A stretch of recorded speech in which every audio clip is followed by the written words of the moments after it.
أرسله بالحق بشيرا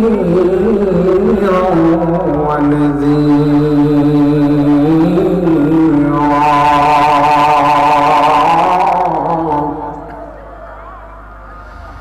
وداعيا إلى الله بإذنه وسراجا منيرا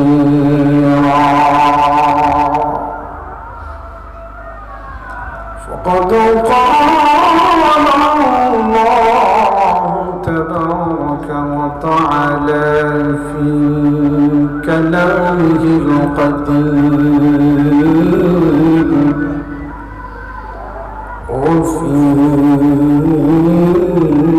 فرقانه الحميد.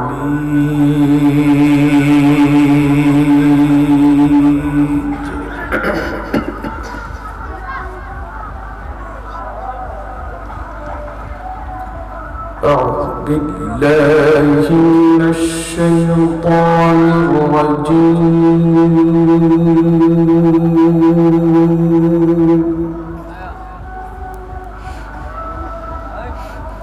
بسم الله الرحمن الرحيم.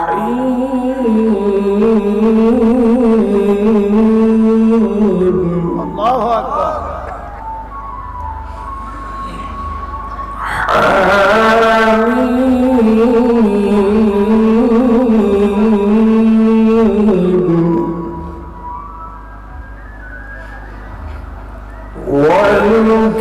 والكتاب المبين.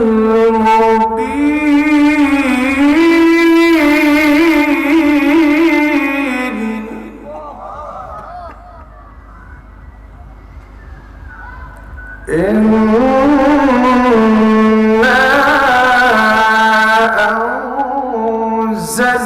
أنزلناه في ليلة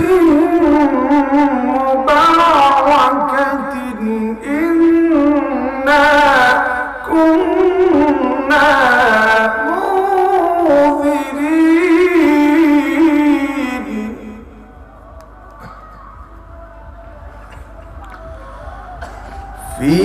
فيها يفرق كل أمر حكيم.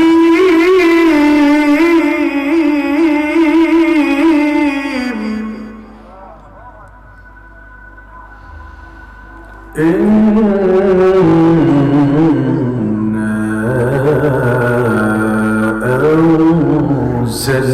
أنزلناه في ليلة مباركة إنا كنا منذرين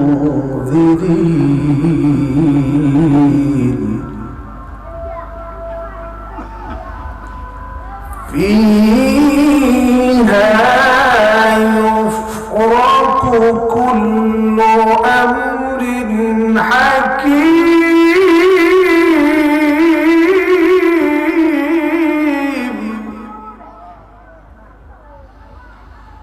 صدق الله العظيم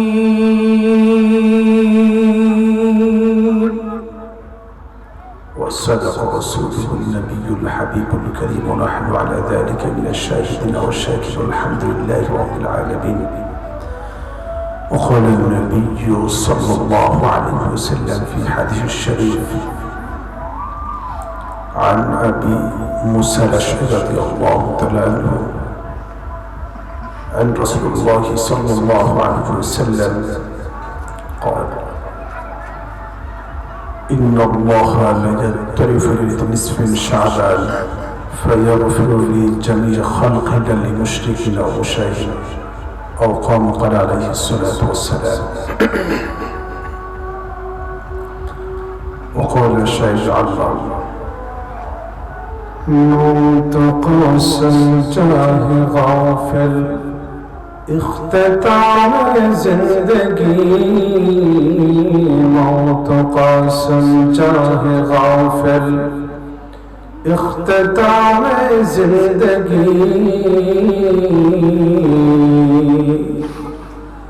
दर हकीकत मौत तेरी इब्तिदाए जिंदगी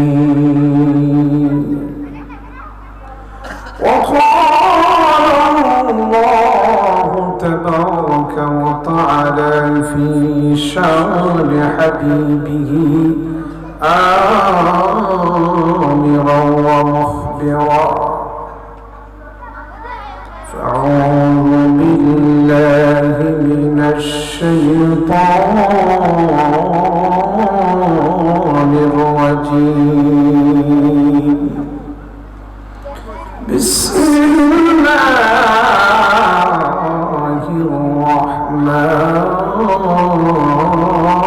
الرحمن الرحيم إن الله وملائكته يصلون على النبي يا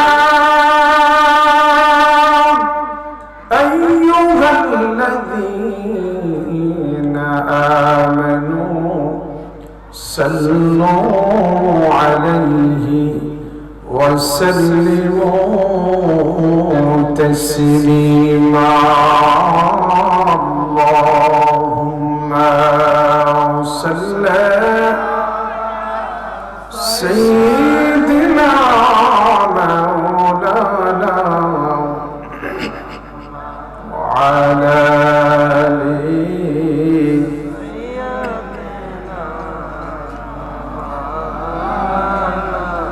جرشر محبت اللهم صل على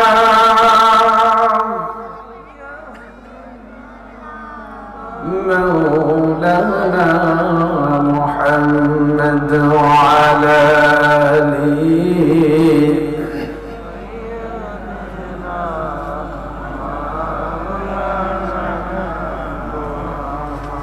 কবে জানি আকাশে এবারে ঘাট ছাড়িতে আপন আপন পোশাক খুলে সাদা কাফন পরিতে আল্লাহুম্মা সাল্লি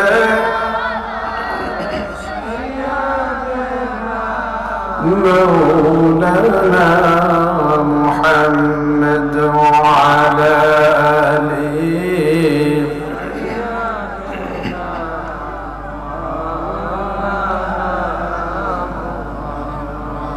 বাড়ি গাড়ি কররে এবারে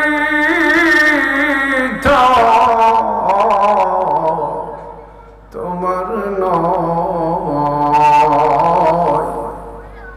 আসল বাড়ি গোরস্থানে বোঝে খেলমন বোঝো না আল্লাহুম্মা সাল্লি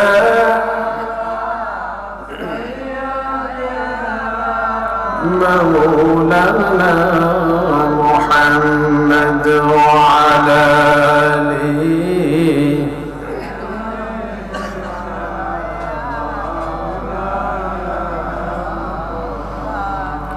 পৃথিবীর প্রথম ঘর কোরআনেতে বাঁকা বন্ধু নামের মিম দ্বারা বানাইছো মুক্কা পৃথিবীর প্রথম ঘর কোরআনেতে বাঁকা বন্ধুর নামের মিম বানাইছো আল্লাহু আল্লাহু আল্লাহু আল্লাহু আল্লাহু লা ইলাহা ইল্লাল্লাহ। পৃথিবীর প্রথম ঘর কোরআনেতে বাঁকা, বন্ধুর নামের মিম দ্বারা বানাইছো মক্কা। যেথায় লক্ষ কোটি হাজিদের প্রেম মেলা, যেথায় লক্ষ কোটি হাজিদের প্রেম মেলা। লব্বাইক লব্বাইক বলে লা শারীকা লাহ। আল্লাহু আল্লাহু আল্লাহু আল্লাহ আল্লাহু আল্লাহু লা ইলাহা ইল্লাল্লাহ। রবিউল আউয়াল মাহেতে হাবিবকে পাঠাইলা, রবিউল আউয়াল মাহেতে হাবিবকে পাঠাইলা। সব নবীদের সেরা মুদের কমলিওয়ালা।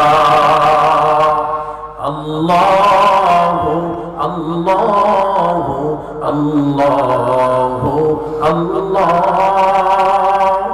আল্লাহু আল্লাহু লা ইলাহা ইল্লাল্লাহ। আল্লাহ আল্লাহ আল্লাহু আল্লাহ আল্লাহ ও আল্লাহ আল্লাহ ও আল্লাহ আল্লাহ।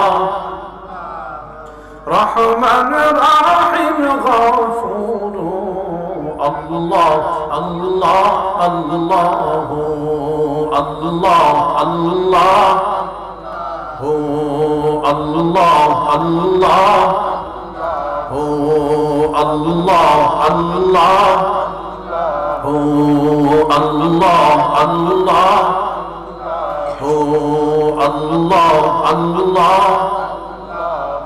সত্তর কাদির গফফার আল্লাহ আল্লাহ ও আল্লাহ আল্লাহ ও আল্লাহ আল্লাহ আল্লাহ আল্লাহ আল্লাহ আল্লাহ আল্লাহ আল্লাহ Allah Allah Allah Allah Allah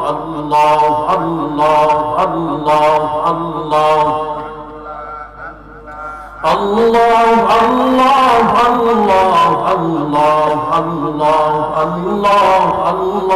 Allah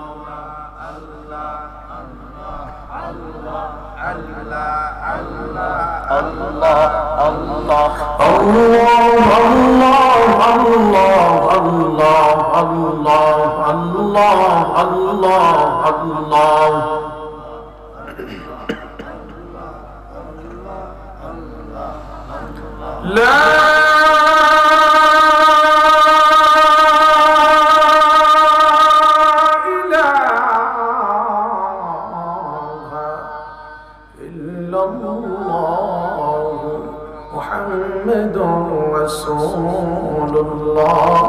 sallallahu alayhi wa sallam balagha al-ula bikamalihi kashafa ad-duja bijamal hasunat jami'u khusalihi sallu alayhi wa sallimu ya qurban sallu ala سجلا من مصطفى مات إلا رحمة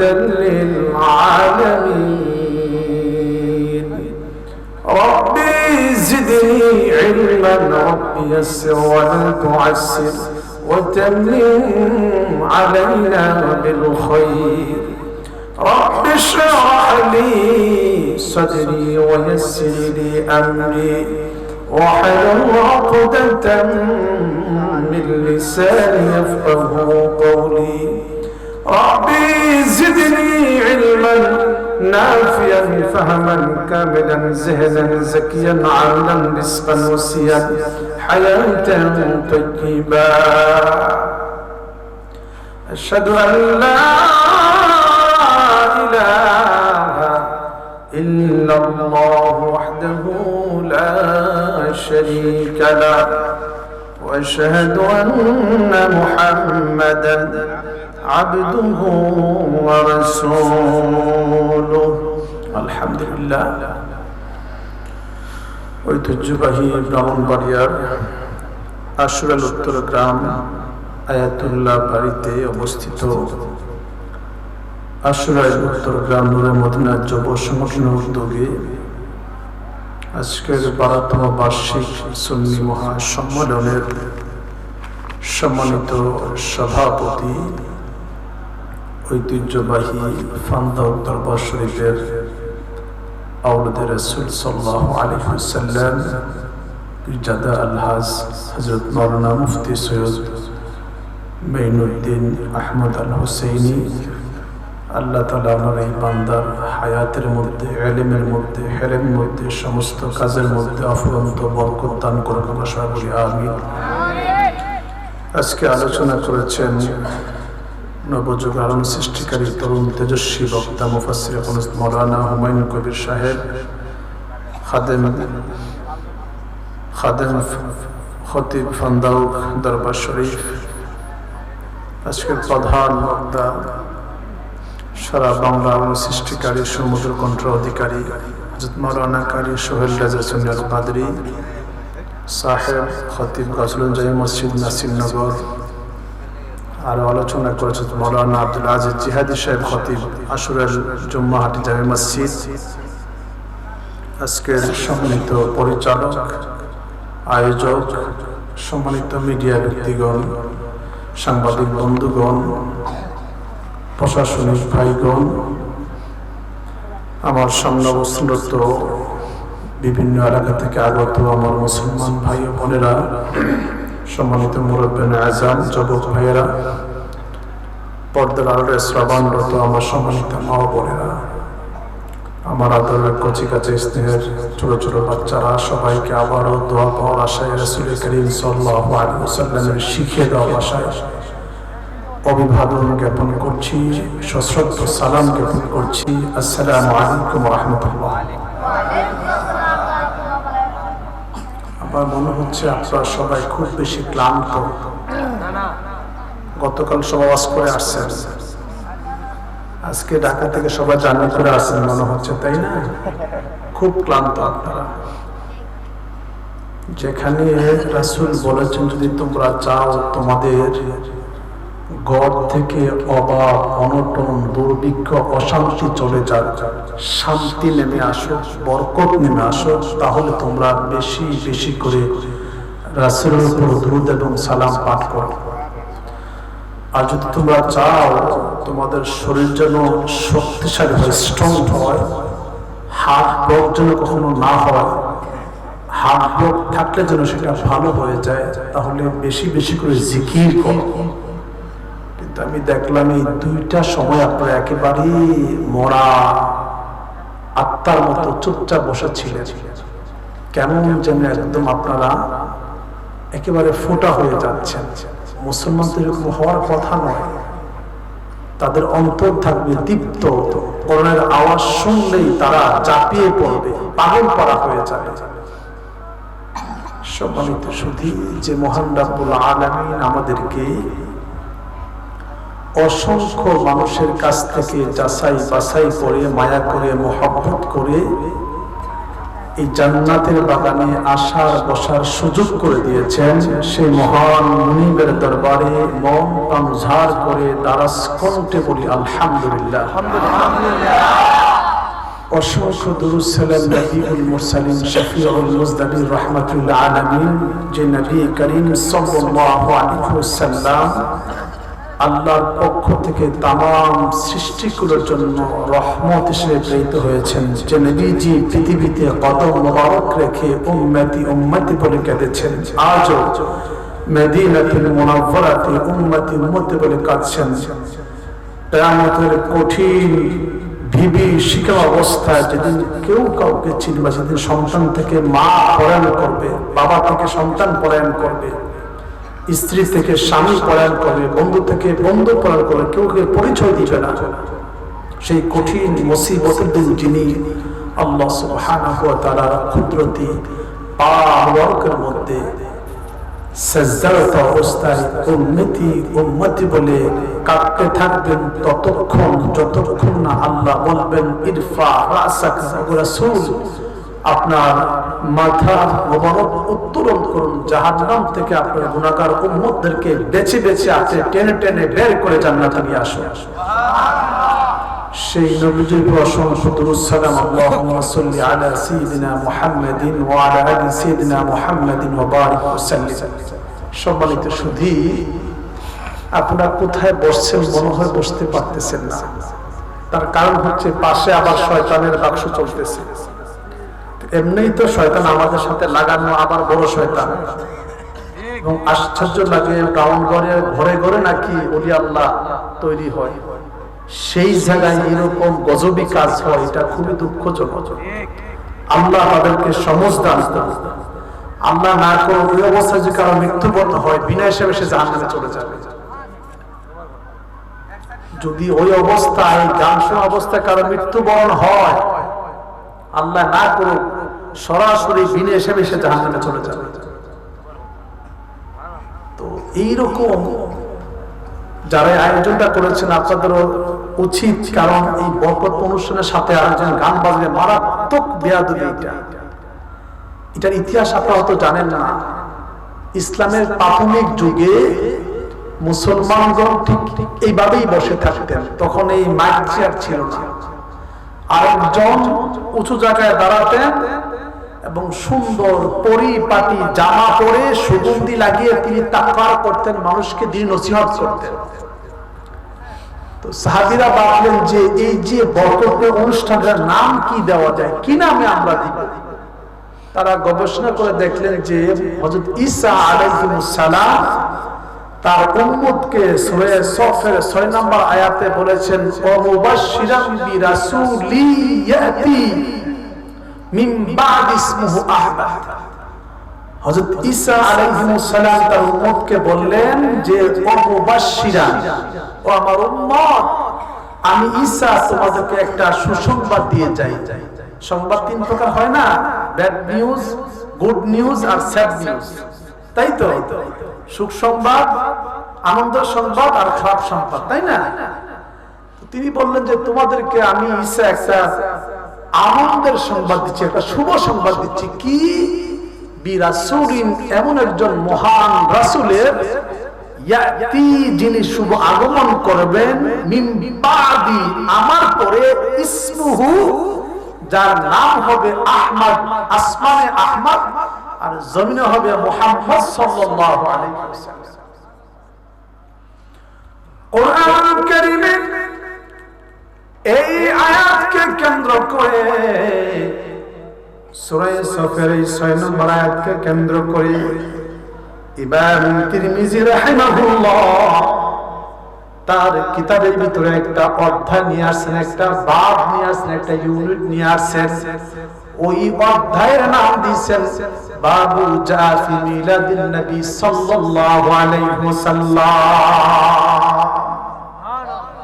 অধ্যায় দিয়েছেন কোরআনুল কারীমের ওই আয়াতকে আরবিতে তিনি অনুবাদ করে অধ্যায়ের নাম দিয়েছেন বাবু জাফি মিলাদিন নবী সাল্লাল্লাহু আলাইহি ওয়াসাল্লাম। আল্লাহর নবী পৃথিবীতে শুভ আগমনের অধ্যায়, মিলাদ সম্পর্কে যত হাদিস রয়েছে সমস্ত হাদিসগুলি তিনি তার কিতাবের ভিতরে ঢুকিয়ে দিয়েছেন, বলি সুবহানাল্লাহ। এই আয়াতকে কেন্দ্র করে এই মজলিসের নাম দিলেন মিলাদ শরীফ। সুবহানাল্লাহ না, এটা নাম কি হলো? এই মিলাদ শরীফ থেকে ওয়াজ মাহফিল হলো, দোয়া মাহফিল হলো, সম্মেলন হলো, সুন্নি মহাসম্মেলন হলো, তাফসীরুল কুরআন মাহফিল হলো, দারসুল কুরআন মাহফিল হলো। এই মিলাদ শরীফ থেকে আলিয়া মাদ্রাসা হলো, দরস নিজামি হলো। এই মিলাদ শরীফ থেকে কওমি মাদ্রাসা হলো। এই মিলাদ শরীফ থেকে হিফজুল কোরআন মাদ্রাসা হলো। এই মিলাদ শরীফ থেকে স্কুল কলেজ ইউনিভার্সিটি হলো। সকল শিক্ষার মূল আসল হলো এই মিলাদ শরীফ। তাকবীর, মিলাদ কেম যেখানে যেই জায়গার ভিতরে মিলাদ শরীফ অনুষ্ঠান হবে, আমার আল্লাহ তাআলা 1 বছর পর্যন্ত ওই জায়গার ভিতরে বিশেষ কোন কারণ ছাড়া কোন বিপদ আপদ গজব আল্লাহ তাআলা দেন না। শুধু তাই নয়, এই অনুষ্ঠানে যারা 2টা ওয়াদাবদ্ধ হতে পারবে, আল্লাহ বলেন বান্দারে তোমাদের জীবনের সমস্ত গুনাহগুলি আমি আল্লাহ তাআলা ক্ষমা করে দিব। আমার কথা নয়, সূরা ফুরকানের 70 নম্বর আয়াতে আল্লাহ তাআলা বলেন ইল্লা মান তাবা ওয়া আমানা ওয়া আমিলা আমালান সালিহান। আল্লাহ তাআলা বলেন বান্দারে এই জান্নাতের বাগানে যদি তুমি বসে যেতে পারো আর বলতে পারো মাবুদ শয়তানের ওয়াসওয়াসায় পড়ে নফসের তাড়নায় পড়ে বন্ধু বান্ধবের পাল্লায় পড়ে দুনিয়ার ব্যবসা বাণিজ্য ক্ষমতার পাল্লায় পড়ে গুনাহ করতে করতে জীবনটাকে আমরা শেষ করে দিয়েছি। বাবু আজকের আশুরার উত্তরগাম আয়াতুল্লাহ বাড়ির এই জান্নাতের বাগানে বসে তওবা করলাম, জীবনে আর কোনোদিন গুনাহ করব না।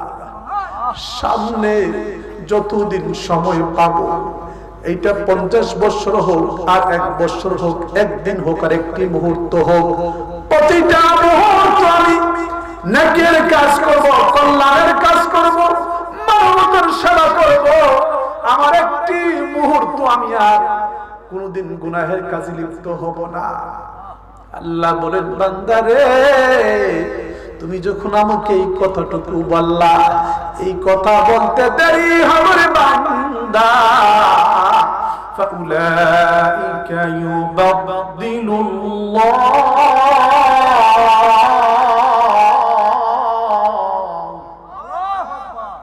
আল্লাহ বলেন বান্দারে আমি আল্লাহ তাআলা সব ডিলিট করে দিব, মুছে দিব।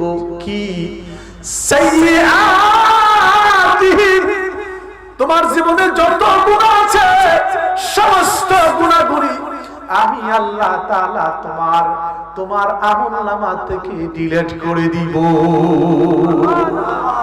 আল্লাহ বলেন বান্দারে শুধু ডিলিট করে দিব না, ফাউলাইকা ইউবাদদিলুল্লাহু সাইয়্যাতিহিম হাসানাত।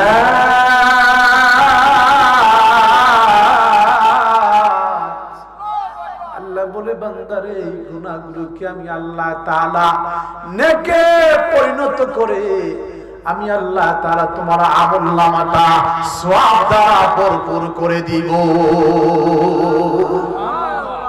যতক্ষণ পর্যন্ত তুমি এই মজলিসে বসে আলেমের চেহারার দিকে তাকিয়ে তাকিয়ে তুমি কোরআন সুন্নাহর আলোচনাগুলি আবেগ দিয়ে, ইমোশন দিয়ে, মনোযোগ দিয়ে শুনবে, বান্দারে আমি আল্লাহ তাআলা উপর থেকে তোমার জন্য সাকিনা রহমত নাজিল করতে থাকবো।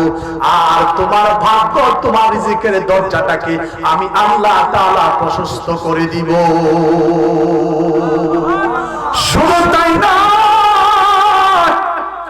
যে আসরের উত্তরগ্রাম, এই আজকের এই জান্নাতের বাগানে যারা বসেছ, আশেপাশের গুরুস্থানে আজকে আনন্দের বন্যা খেয়ে যাবে। এমনও দেখা যাবে রে, আজকের আখেরি মুনাজাতের পরে বহু কবরের আযাব মাফ হয়ে গিয়েছে। ফেরেশতারা দল বেঁধে বেঁধে কবরের সামনে দাঁড়াবে, ডাকবে আব্দুর রহমান, ওরে আব্দুল করিম, কোথায় দিকে আসো। কি গো, হঠাৎ করে আমাদের কবরের আযাব কেন বন্ধ হয়ে গেল? বলবে শোনো শোনো শোনো, এই তোমার ভাতিজা, তোমার সন্তান, তোমার নাতি, তোমার আত্মীয় স্বজন, তারা জেনেছিল জান্নাতের বাগানে যারা বসবে, শুরু থেকে শেষ পর্যন্ত যারা কোরআন সুন্নাহর আলোচনাগুলি যারা মনোযোগ দিয়ে শুনবে, যারা গভীর রাত্রে যারা দোয়া করবে, যেখানে 40 জন লোক একত্রিত হয়ে আল্লাহর দরবারে দোয়া করবে, মানুষগুলি গুনাহগার হলো, আমার আল্লাহ তাআলা একজনকে ওলি বানাইয়া ওই মাজলিসের দোয়া আল্লাহ তাআলা কবুল করে নেন। তারা জেনেছিল হাজী সাহেবদের দোয়া আল্লাহ তাআলা ফিরিয়ে দেয় না, তারা জেনেছিল মাসুম বাচ্চাদের দোয়া আল্লাহ তাআলা ফিরিয়ে দেয় না, তারা জেনেছিল দুরূদ শরীফের পরে আল্লাহ তাআলা দোয়া ফিরিয়ে দেন না, ইস্তিগফারের পরে দোয়া আল্লাহ তাআলা ফিরিয়ে দেন না, মানব কল্যাণের কাজের পরে দোয়া আল্লাহ তাআলা ফিরিয়ে দেন না, গভীর রাতে দোয়া আল্লাহ তাআলা ফিরিয়ে দেন না। তারা আনন্দের এই কথাগুলি মনে প্রাণে বিশ্বাস করে চোখের পানি ছেড়ে দিয়ে তোমাদের মাগফিরাতের জন্য দোয়া করেছে। আল্লাহ তাআলা তাদের দোয়া কবুল করে তোমাদের কবরের আযাব মাফ করে দিয়েছে। কবরবাসীরা আনন্দে আত্মহারা হয়ে দৌড়াবে, আনন্দ কবরবাসীকে ডেকে ডেকে বলবে, দেখো দেখো দেখো, তোমরাই তো বলতা আমার সন্তানের জন্য আমি কত অন্যায় করেছি, আমার সন্তানকে বাড়ি গাড়ি করে দিয়ে আসছি, আমার সন্তান, আমার আত্মীয় স্বজন আমার খবর নাই না, দেখো দেখো আমার আত্মীয় স্বজন আজকে আমাদের খবর নিয়েছে, আমাদের ক্ষমার জন্য আল্লাহর কাছে কান্না করে সূরা ফাতিহা একবার পড়েছে, সূরা ইখলাস 3 বার করেছে, কোরআন সুন্নাহর আলোচনা শুনে তারা দোয়া করেছে, আল্লাহ তাআলা দোয়া কবুল করে আমাদের কবর আযাব maaf করে দিয়েছে। তারা আনন্দিত হয়ে হাত তুলে আল্লাহর দরবারে দোয়া করবে, আল্লাহ আমার যে সন্তান, যে আত্মীয় স্বজন শুরু থেকে শেষ পর্যন্ত কোরআন সুন্নাহর আলোচনাগুলি শুনে ভিতর থেকে, দিল থেকে, মন থেকে আমাদের জন্য দোয়া করলো, আল্লাহ আমার আত্মীয় স্বজনকে দুনিয়াতে তুমি অভাবগ্রস্ত কইরো না, তাদেরকে আল্লাহ তুমি কোনো গজব দিও না, আল্লাহ আমাদেরকে পরিপূর্ণ ঈমানদার না বানাইয়া, বেগুনাহ মাসুম না বানাইয়া তাদের কাউকে তুমি মৃত্যু দিও না। রাখবেন আমাদের দোয়া আমাদের জন্য কাজে লাগে, কবরবাসীর জন্য কাজে লাগে, কিন্তু কবরবাসীদের দোয়া তাদের জন্য কাজে লাগে না, কিন্তু আমাদের জন্য কাজে লাগে। কবরবাসীরা যখন দোয়া করবে আমার আল্লাহ তাআলা ওই দোয়া কবুল করে আমাদের রিজিকের রাস্তা আল্লাহ তাআলা বের করে দিবে।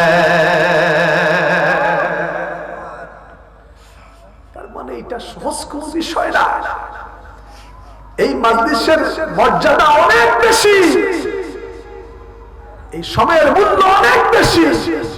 একটি মুহূর্ত এত মূল্যবান যে 60 বছর নফল ইবাদত করলো, এখানে একটি মুহূর্ত সময়ের সমান হবে না। আল্লাহু আকবার।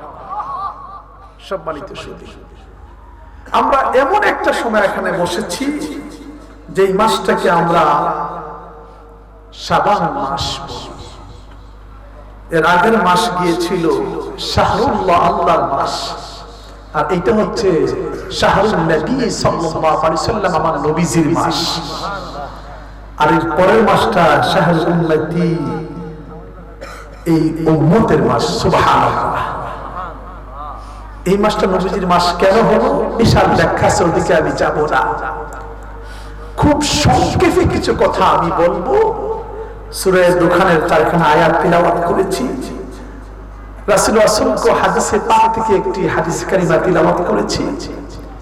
এক এক কেন্দ্র করে আমি দুই একটি কথা বলবো। আল্লাহ তাআলা যেন আমাকে আমলের নিয়তে খালেস দিলে বলার, আর আপনাদেরকে আমলের নিয়তে খালেস দিলে শোনার তৌফিক দান করেন। ওয়া তাওফীকি ইল্লা বিল্লাহ। যে কোনো কাজ যখন আপনি মনোযোগ দিয়ে, ইমোশন দিয়ে, আবেগ দিয়ে, ভালোবাসা দিয়ে, শ্রদ্ধা দিয়ে করবেন, ওই কাজ যতই সহজ হোক, যতই কঠিন হোক, সহজ হয়ে যাবে। আর যেখানে আবেগ নাই, ইমোশন নাই, ভালোবাসা নাই, শ্রদ্ধা নাই, মায়া নাই, মহব্বত নাই, সেই কাজ যতই সহজ হোক সেটা কঠিন হয়ে যায়। এই জন্য আমি নিজে শিক্ষক মানুষ, তা আমি মনে করি আপনারা একটু আমার সাথে হা না বলবেন, আর সবাই আমার দিকে তাকিয়ে থাকবেন, অন্যদিকে তাকাবেন না। যদি আপনি অন্যদিকে তাকান তাহলে বলেন আমি মাইক ছেড়েছি। আর যদি বলেন যে ওস্তাদ আপনি আসছেন ঢাকা থেকে, আপনি মুসাফির মানুষ, যদিও আপনি খারাপ মানুষ আমরা জানি, আপনি পৃথিবীতে সবচাইতে খারাপ নিকৃষ্টতম মানুষ, এখানে আলোচনা করার মতো আমার সেই জ্ঞান, ইলম, কালাম কিচ্ছুই নাই। যেহেতু দাওয়াত দিয়েছে, সুন্নাত পালন করে আসছি, আমি কিন্তু মুসাফির। আর মুসাফিরের দোয়া আল্লাহ তাআলা কি করেন না, ফিরিয়ে দেন না, সরাসরি কবুল হয়ে যায়। তো এই জন্য আমি মুসাফির হিসাবে আপনাদের সামনে বসছি। তো আমার সাথে একটু কথা বলে 50-50, আপনারা অর্ধেক, আমি অর্ধেক। আমার কথাগুলি শুনতে হবে মনোযোগ দিয়ে এবং নোট করতে হবে, বাসায় নিয়ে যেতে হবে।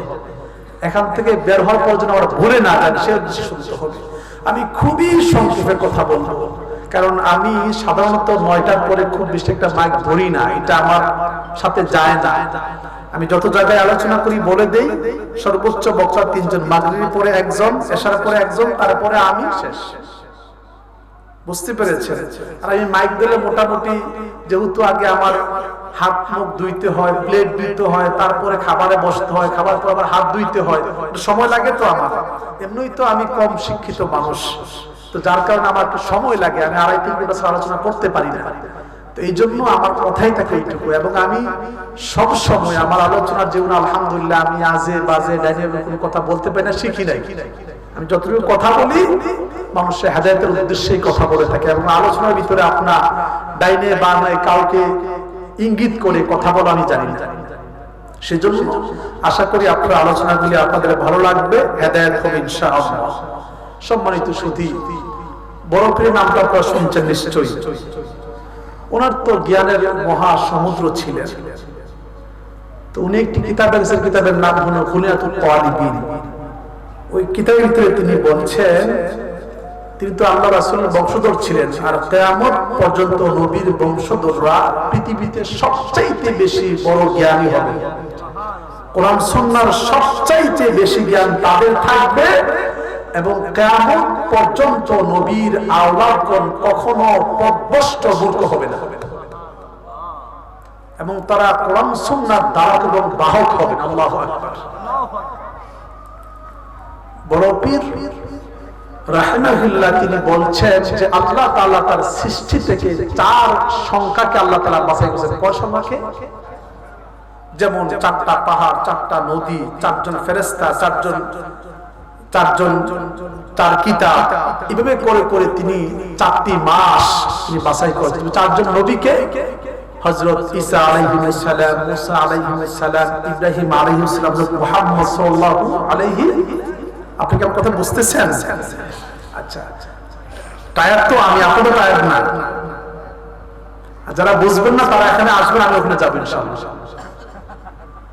তো যেমন 4 জন ফেরেশতা, কি নাম? হযরত ইসরাফিল আলাইহিস সালাম, জিবরাইল আলাইহিস সালাম, হযরত মিকাইল আলাইহিস সালাম, হযরত আজরাইল আলাইহিস সালাম, হযরত জিবরাইল আলাইহিস সালাম, 4 জন বড় বড়। এর ভিতরে হযরত জিবরাইল আলাইহিস সালামকে আল্লাহ তাআলা সবচেয়ে সম্মানিত করেছেন।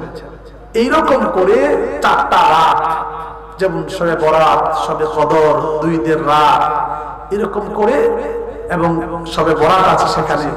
এই যে জুমার রাত, 2 দিন রাত, এগুলি গুরুত্বপূর্ণ। এর ভিতরে শবে কদরকে আল্লাহ তাআলা সম্মানিত করেছেন। সুবহানাল্লাহ। ঠিক এইভাবে করে 4 জন নবীর, 4 জন সাহাবী, হযরত আলী রাদিয়াল্লাহু তাআলা, উসমান রাদিয়াল্লাহু তাআলা, হযরত ওমর রাদিয়াল্লাহু তাআলা, হযরত আবু বকর সিদ্দিক রাদিয়াল্লাহু তাআলা। এর ভিতরে আবু বকর সিদ্দিক রাদিয়াল্লাহু তাআলাকে তিনি সম্মানিত বেশি দিয়ে, সবাই সম্মানিত, তাকে বেশি সম্মান দিয়েছেন। এইভাবে করে 4টি মাস, আমি সবগুলি বলতে গেলে অনেক সময় লাগবে, বুঝতে যাবো না, জাস্ট বুঝানোর সব আপনাকে বলছি। 4টা মাস, তার ভিতরে রজব, শাবান, এই যে এই শাবান মাস, রমজান মাস, মুহররম মাস, এই 4টি মাসের ভিতরে আল্লাহ তাআলা শাবান মাসের মর্যাদা দিয়েছেন বেশি। সুবহানাল্লাহ। কেন দিয়েছেন? অনেক ব্যাখ্যা, এত ব্যাখ্যা করতে গেলে আমার কমপক্ষে শুধু শাবান মাসের ফজিলত বলতে গেলে অন্তত পক্ষে 1 মাস সময় লাগবে। এই সময় আপনারা দিবেন না, আমারও হবে না, নর্মন গিয়েও হবে না, রাধুনিয়ার হবে না। বুঝতে পেরেছেন কি বলছি? তো যার জন্য আটকলমে ইশারা, ব্যাককলমে ঠুসারা। গ্রামের মানুষ খায় একদম সলিড জিনিস, আমি শহরে থাকি, খাই সব ফলফল। আমার বিশ্বাস আপনারা আমার চাইতে বেশি বুঝবেন, এই জন্য মনোযোগ দিয়ে শুনে কথাগুলি বুঝবেন। দেখুন, আল্লাহ তাআলা আমাদেরকে যে পৃথিবীতে পাঠিয়েছেন, আমরা সকালে ঘুম থেকে ওঠার পরে আমরা জোহর পর্যন্ত কাজ করি কিনা, শরীরের শক্তি ক্ষয় হয় কিনা? ক্ষয় হয়। এবং আমরা আবার দুপুরে যখন লাঞ্চ করি তখন কি দুপুরে খাবার খেলে আবার শক্তি ফিরে পাইতো, আবার জোহর থেকে আসর, এরপরে মাগরিবের সময় একটু নাস্তা করি, আবার রাত্রে ক্লান্ত হই, রাত্রে আবার খেয়ে আবার কি হই, একটু শক্তি এনার্জি আনি, সকালে উঠে আবার নাস্তা করি। এই যে দৈনন্দিন আমরা করতেছি, এই কোণের মাধ্যমে আমরা এই যে খাবার খাই 3 বেলা 2 বেলা, ওই খাবার আমাদের ঘাটতি কি করে পূরণ করে দেয়। আপনার কথাগুলো কি বুঝতেছেন? আমি কিন্তু একবারে সাদা মাথা কথা বলতেছি। আচ্ছা, এখন আমাদের এই শরীরকে বড় বড় রোগ থেকে বাঁচানোর জন্য কিছু প্রতিষেধক দরকার, অর্থাৎ রোগ প্রতিরোধ ক্ষমতা দরকার। এইটার জন্য আমার আল্লাহ তাআলা মৌসুমী কিছু ফল দিয়েছেন। কি দিয়েছেন? মৌসুমী ফল। যেমন এখন কি পাওয়া যায়? বরই পাওয়া যায়, পেয়ারা পাওয়া যায়, কলা পাওয়া যায়, এবং একসঙ্গে গিয়ে আম পাওয়া যাবে, কাঁঠাল পাওয়া যাবে। মানে এক এক মৌসুমে এক এক ফল। কেন দিয়েছেন? যাতে বান্দা ওই মৌসুমী ফলগুলি খাওয়ার পরে তার শরীরে রোগ প্রতিরোধ ক্ষমতা বেড়ে যায়। সুবহানাল্লাহ বলবেন না? এই জন্য দেখবেন সব ফল একসাথে আমরা পাই না, এক একটা মৌসুমে আল্লাহ তাআলা এক একটা ফল আমাদেরকে দেন। এই জন্য তৌফিক অনুসারে ওই ফলগুলি আপনারা ভক্ষণ করবেন, এতে করে শরীর সুস্থ থাকবে। আচ্ছা বলুন তো, একটা মানুষ ফলমূল খেয়ে, মৌসুমী ফল খেয়ে, 3 বেলা খাবার খেয়ে খুব আলহামদুলিল্লাহ খুব সুঠাম দেহ হয়েছে, লম্বা চূড়া, একেবারে দেখতে মাশাআল্লাহ, যদি তার রূহ না থাকে এই দেহের দাম হবে? আর তাহলে মূলটা কি? রূহ। এই রূহ তাজা থাকে আমলের মাধ্যমে। যেমন দৈনন্দিন আমরা যে কাজগুলি করি, এই কাজের মাধ্যমে আমরা অনেক সময় মিথ্যা কথা বলি, ছলছাতুরি করি, চোখের গুনাহ হয়, কানের গুনাহ হয়, শ্রবণের গুনাহ হয়, বিভিন্ন রকম গুনাহ হয়। এই গুনাহের মাধ্যমে আমাদের কলবে কিছু দাগ পড়ে যায়। তো আমরা ফজর থেকে শুরু করে জোহর পর্যন্ত যে গুনাহগুলি করি, জোহরের ফরজ নামাজ যখন আমরা পড়ি, মাঝখানের গুনাহগুলি আল্লাহ তাআলা মাফ করে দেন। আবার জোহর থেকে আসর, আসর থেকে মাগরিব, মাগরিব থেকে এশা, এশা থেকে ফজর, এই প্রত্যেক 5 ওয়াক্ত নামাজের মাঝখানের যে গুনাহগুলি নামাজ আদায় করার কারণে আল্লাহ তাআলা ক্ষমা করে দেন। আপনারা খুশি হন নাই মনে হয়? কিন্তু কিছু কিছু গুনাহ আল্লাহ তাআলা মাফ করেন না। কি বলছি বলেন তো? কিছু কিছু গুনাহ আল্লাহ তাআলা কি করেন না? মাফ করেন না। ওই গুনাহগুলি আল্লাহ তাআলা কিছু মৌসুম দেন, কিছু রাত দেন, ওই রাতে আল্লাহ তাআলা মাফ করে দেন। যেমন আল্লাহ তাআলা শবে মেরাজ দিয়েছেন, শবে কদর দিয়েছেন, জুমাবারের রাত দিয়েছেন, 2 ঈদের রাত দিয়েছেন, মাহে রমজান মাস দিয়েছেন, এবং শবে বরাত দিয়েছেন। এই শবে বরাতে বান্দা যখন আল্লাহর কাছে যখন হাত তোলে, আল্লাহ তাআলা বান্দার জীবনের সমস্ত গুনাহগুলি মাফ করে দেয়। শবে বরাত ফারসি শব্দ, কিন্তু কোরআন ভাষায় বলা হয় লাইলাতুল মুবারাকা, আর হাদিস শরীফের ভাষায় বলা হয় লাইলাতুন নিসফি মিন শাবান। শাবান মাসের মধ্যবর্তী অর্থাৎ আগামীকাল দিবাগত রাত হচ্ছে পবিত্র শবে বরাত। আম্মা জান হযরত আয়েশা সিদ্দিকা রাদিয়াল্লাহু তাআলা আনহা বলেন, নবীর উম্মতেরা রে, আমি আয়েশা একদিন হঠাৎ করে ঘুম ভেঙে গেল। আমি ঘুম ভেঙে দেখলাম আমার নবী আমার পাশে নাই। দেখবেন যে সকল পুরুষ মানুষের চরিত্র ভালো, যারা অন্য কোন নারীর দিকে তাকায় না, যারা অন্য কোনো মহিলার দিকে তাকায় না, যে সকল নারী অন্য কোনো পুরুষের দিকে তাকায় না, যাদের চরিত্র সুন্দর, যাদের প্রথম মানুষ তার সহধর্মিণী, যাদের প্রথম মানুষ তার স্বামী, ওই মানুষগুলি রাতে যখন ঘুমায়, স্বামী স্ত্রী এক বিছানায় যখন ঘুমায়, দেখবেন ঘুমের মধ্যে একজন আরেকজনকে খুঁজবে।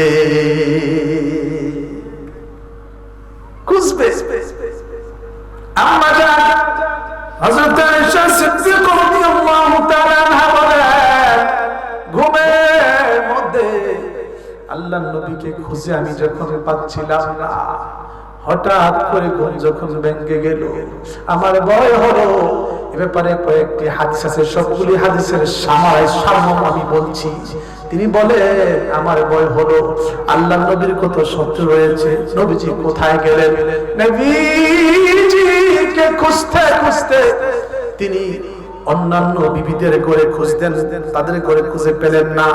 হঠাৎ করে মনে পড়লো আল্লাহর নবীকে সাহাবীরা যখন খুঁজে না পান, তখন সাহাবীরা একটা জিনিস খুঁজে বের করেন, আল্লাহর নবী যেই রাস্তা দিয়ে হেঁটে যায়, ওই রাস্তার ভিতরে মেশক আম্বরের গ্রাম বাসতে থাকে। হযরত আয়েশা সিদ্দিকা রাদিয়াল্লাহু তাআলা আনহা ওই গ্রাম শুকে শুকে গিয়ে দেখলেন আল্লাহর নবী জান্নাতুল বাকিতে দাঁড়িয়ে দাঁড়িয়ে মুনাজাতে কান্না করছে। তিনি দৌড়ে চলে আসলেন, শান্ত হয়ে গেলেন, দৌড়ে এসে তিনি আবার শুয়ে পড়লেন। আল্লাহর নবী মুনাজাত শেষ করে টের পেয়ে আসতে লাগলেন। এসে দেখলেন আম্মা জান ঘুমের ঘরে একটু হাঁপাচ্ছেন। আল্লাহর নবী তো আগে টের পেয়ে গেলেন। নবীজি পাশে এসে বসে বসলেন, আয়েশা তুমি কি মনে করো আল্লাহ এবং তার রাসূল তোমার প্রতি অবিচার করবে, তোমার হক নষ্ট করবে? আম্মা জান বলি, রাসূলুল্লাহ ইয়া হাবিবাল্লাহ, আমি মনে করেছিলাম হয়তো আমি ঘুমিয়ে গিয়েছি, আপনি আমাকে ঘুম থেকে জাগান নাই, হয়তো কোনো প্রয়োজনে আপনি অন্য স্ত্রী ঘরে গিয়েছেন। নবীজি আমি এটা কখনো স্বপ্ন কল্পনা করি নাই। আল্লাহ নবী বললেন, আয়েশা রে, আয়েশা জানুনি আজকের রাতটা কি? এই রাতটা এমন রাত আয়েশা, যেই রাতে আমার আল্লাহ তাআলা বনু কাল পুত্র মক্কার জমিনে আরোপণে সবচাইতে বড় যাদের বিশাল বড়, যাদের গানাম গরু ছাগল বকরির বিশাল বড় যাদের খামার ছিল, সবচাইতে বকরি যাদের ছিল, তাদের বকরিগুলো হৃষ্টপুষ্ট বেশি পশম হতো, সবচাইতে বেশি বকরি তাদের ছিল। তিনি বললেন, ওই যে বনু কাল গোত্রের যে পরিমাণ ছাগল রয়েছে, বকরি রয়েছে, গানাম রয়েছে, ওই ছাগলদের পশম পরিমাণ আল্লাহর গুনাহগার বান্দাদেরকে আল্লাহ তাআলা এই রাত্রে ক্ষমা করে দেয়। শুধু তাই না আয়েশা, আরেকটি হাদিসের ভিতরে এসেছে, আমি খুব সংক্ষেপ করে কথা বলছি। হাদিসের আবার পড়তে গেলে সারা তো শেষ হবে না। আয়েশা রে, তুমি কি জানো না আগামী 1 বছর পর্যন্ত কারা পৃথিবীতে আসবে, কারা চলে যাবে, কার মৃত্যু হবে, কে বাঁচবে, কে সম্পদশালী হবে, কে কি অবস্থায় থাকবে, মানুষের সমস্ত ভাগ্যে কার কি হবে না হবে, সমস্ত কিছু আল্লাহ তাআলা এই রাত্রিতে লিপিবদ্ধ করে দেয়। সুবহানাল্লাহ।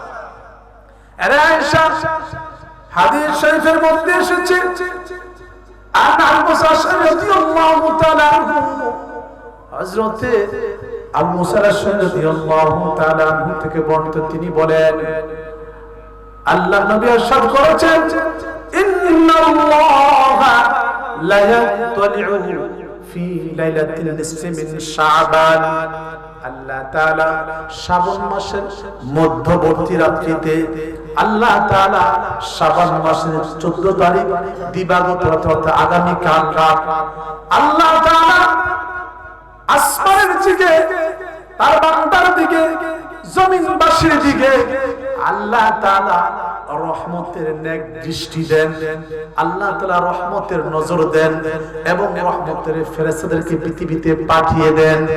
কেন দেন?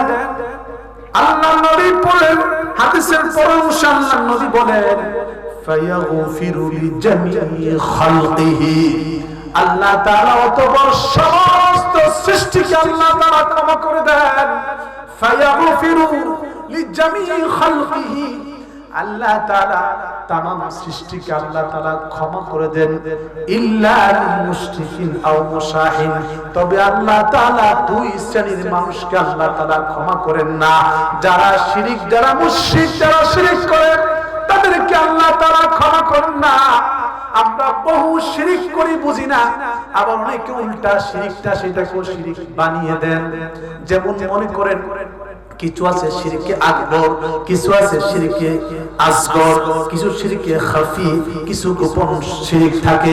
যেমন মনে করেন আমি হঠাৎ করে গেলাম ফান্দার দরবার শরীফে গিয়ে আমি সরাসরি মাজার গিয়ে বললাম যে আল্লাহর ওলি আমার একটা সন্তান দেন, এই যে সরাসরি চাইলাম, এই চাওয়াটা আমার শিরকের ভিতরে হয়ে যাবে। যদি এরকম বলি আল্লাহ তোমার এই প্রিয় ওলি, তোমার প্রিয় এই বান্দা দিনের বহু খিদমত করেছে, তোমার এই প্রিয় ওলির উসিলা আমাকে তুমি এইটা দাও। আপনি আপনার যেমন আল্লাহ এক কথা কোরআন শরীফ বললাম, এর উসিলা আমাকে দাও, বদরের উসিলা, উহুদের উসিলা, কারবালার উসিলা আল্লাহ তুমি এটা আমাকে দাও। উসিলা নেওয়া যাবে কিন্তু সরাসরি চাওয়া যাবে না। আবার দেখুন বহু মানুষ গাছের কাছে চায়, পাথরের কাছে চায়, আল্লাহর কাছে চায় না। এই গাছের কাছে চাওয়া, পাথরের কাছে চাওয়া, এইগুলো শিরকে অন্তর্ভুক্ত হয়ে যায়। যেমন মনে করে আযান দিল, এই ছেলে এই কথা বলবা না, হঠাৎ করে আযান হয়ে গেল, আমি হুজুর মানুষ মসজিদের সামনে দিয়ে যাচ্ছি, হঠাৎ করে মনে পড়লো আমার দাড়ি আছে, টুপি আছে, যদি মসজিদে না যাই আমার মুসল্লিরা বলবে হুজুর নিজে তো মসজিদে যায় না, আমরা কেন যাবো? মুসল্লিদের ভয়ে মুসল্লিরা আমাকে বড় হুজুর বলবে, এই জন্য মুসল্লিদের ভয়ে মসজিদে ঢুকে নামাজ পড়লাম। এই নামাজ কিন্তু শিরকে খাফি, গোপন শিরক হয়ে যাবে। যেমন মনে করেন নদী থেকে মাছ কিনে আনলাম, নিয়ে আমি সরাইল বাজারে মাছ বেচার জন্য গেলাম, গিয়ে বললাম যে ভাই আমার এই যে রুই মাছটা, এই যে ভাই মাছটা, এই যে বোয়াল মাছটা, এটা 3 কেজি ওজনের, আমি প্রত্যেক কেজি কিনে আনছি আমি 1000 টাকা করে, একেবারে তরতাজা মাছ, আপনি লাভ যা দেন দিবেন। কিন্তু কিনছে মাত্র 300 টাকা দিয়ে। মিথ্যা কথা বলে সে ব্যবসা করলো, তার মানে সে বিশ্বাস করেছে মুখে বলে রিজিকের মালিক কে, কিন্তু সে বিশ্বাস করে মিথ্যা বললে আমার রিজিক বেড়ে যাবে, কিন্তু না না, এই রিজিক আপনাকে একদিন ধ্বংস করে দিবে। বাজারে আমি একটা লুঙ্গি কিনে আনছি 300 টাকা দিয়া, লুঙ্গির গায়ে লেখা 900 টাকা। আমি পাবলিককে বললাম যে ভাই এই লুঙ্গিটা আমার 800 টাকা দিয়ে কিনা, আপনি যা দাম দেন। আমি কয়দিন আগে আমি গাড়ির ভিতরে বসা দেখলাম খুব সুন্দর সুন্দর আঙ্গুর দেখা যায়, একেবারে বড় বড় টকটকে লাল লাল আঙ্গুর। আমি বললাম কেজি কত? বললো হুজুর 550 টাকা। বললো 1 কেজি দেন। তিনি 1 কেজি ঠিকই দিছেন। আমি বাসায় যখন গেলাম, আমার স্ত্রী আমার সামনে যখন আঙ্গুর যখন নিয়ে আসলো, আমি দেখলাম আঙ্গুরটা ছোট হয়ে গেছে, আর প্রত্যেকটা আঙ্গুরের অর্ধেক অর্ধেক পচে গেছে। দেখলাম বড় বড় আঙ্গুর একেবারে টাটকা। বাসায় যখন আনলাম এখন দেখি আঙ্গুরের পিছন দিয়ে অর্ধেক পচে গেছে, আঙ্গুর ছোট ছোট হয়ে গেছে। বললাম এই আঙ্গুর কবে আঙ্গুর? কাপড় তো আজকে আনছি। না কি আজকে আনছি? আমি দেখলাম যে বড় বড় ভালো আঙ্গুর। তার মানে আমি গাড়িতে বসায় বেচার ভাবছে তো আরেক বাক্সতে রাখছে সুন্দর করে জমাইয়া, পচাটা আমাকে দিয়ে দিছে আর নতুনটা আমাকে দেখাইছে। এই যে আপনি মিথ্যা ব্যবসা করলেন, এই ব্যবসাটা হারাম হয়ে গেল, আমরা তার শিরকে অন্তর্ভুক্ত হয়ে গেল। যদি বিশ্বাস করতেন যে আল্লাহ আমার রিজিকের মালিক, তাহলে আপনি ধোঁকাবাজি করতেন না। আপনি দোকানে 3 পিস বিক্রি করতেছেন, বলতেছেন হুজুর আপনি আমাদের মসজিদের হুজুর, আপনার থেকে লাভ করা যায়। হুজুর খোদার কসম এই ড্রেসটা আমার কিনা হইলো 500 টাকা, আপনি যা লাভ দেন আর না দেন আপনি নিয়ে যান। আপনাকে বলছি আপনার কত টাকা কিনে, এটা কি জিজ্ঞেস করছি আপনাকে? আপনি বলতে পারতেন যে হুজুর আমি এটা 1000 টাকা করে বিক্রি করতে পারবো, এটা বলেন। তো দাম বলার অর্থ কি নিশ্চয়ই আপনার ভিতরে সমস্যা আছে। দাম বললেন যে আমি বেশি বলতে পারবো না, দাম বাড়াই দিলেন। এই জিনিসগুলো এগুলি কি শিরকে অন্তর্ভুক্ত হয় কিনা বলেন? আল্লাহ তাআলা বলেন যে সকল মানুষ, আমরা বাংলাদেশের মানুষ, এই দেশে আল্লাহ তাআলা এত সম্পদ দিয়েছে, পৃথিবীর কোন দেশে আল্লাহ তাআলা এত সম্পদ দেয় নাই। কিন্তু আমাদের মেধাবীরা দেশের বাহিরে চলে যায়, এদেশে মেধাবী মানুষ নাই, এদেশে শিক্ষিত মানুষ নাই, এদেশে আমানতদার মানুষ নাই, এদেশে দায়িত্বশীল মানুষ নাই।